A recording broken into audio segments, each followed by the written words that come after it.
बरे आता आपण यावे, या ग्रंथाचे अवलोकन करावे, तेणे तुमचे मनोरथ पुरावे, असावे हे लक्षात। तुम्ही पुढे निज कार्योद्देशे, जाता जाता उत्तर दिशे, मार्गात महाभाग्यवशे, महापुरुषासी दर्शन। पुढील मार्ग ते दावितील, मनासी निश्चलता ते देतील, तेच मग उपदेशितील, ठसवितील निजबोध।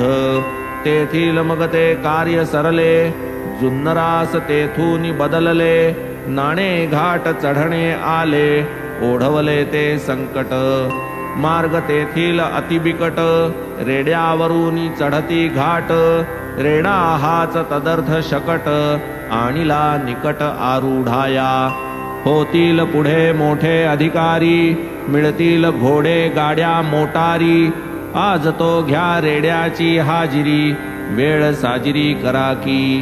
घाट चढणे अशक्य पायी, रेडियावीण नाही सोयी, ऐसी ती नाणे घाटाची नवलाई, अपूर्वाई वाहनाची। मग तयांनी केला विचार, पालाणीला रेडा केला तयार, तयावरी चढविले खोगीर, कष्टे स्वार जाहले। असावा की मथितार्थ, लेंडिया संग्रही सौदागर किमर्थ, काहीही अर्थ कळेना। ऐसा विचार करीत करीत, अनंतराव माघारा येत, कथिले संभाषण इत्थंभूत, केळकरांप्रत तयाने। म्हणती सौदागर तो कोण, लेंडियांचे काय प्रयोजन, नवांचेच काय कारण, सांगा उलगडून हे मजला। दादा हे काय आहे कोडे, मी अल्पबुद्धी मजते नुलगडे, होईल बाबांचे हृदय उघडे, ऐसे रोकडे मज कथा।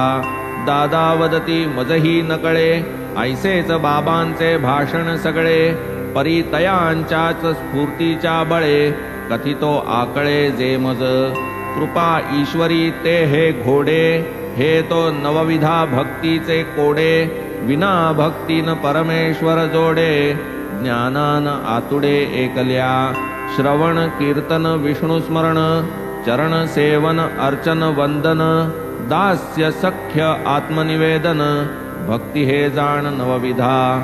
पूर्ण भाव ठेवून अंतरी, यातून एकही घडली जरी, भावाचा भुकेला श्रीहरी, प्रकटेल घरीच भक्ताच्या।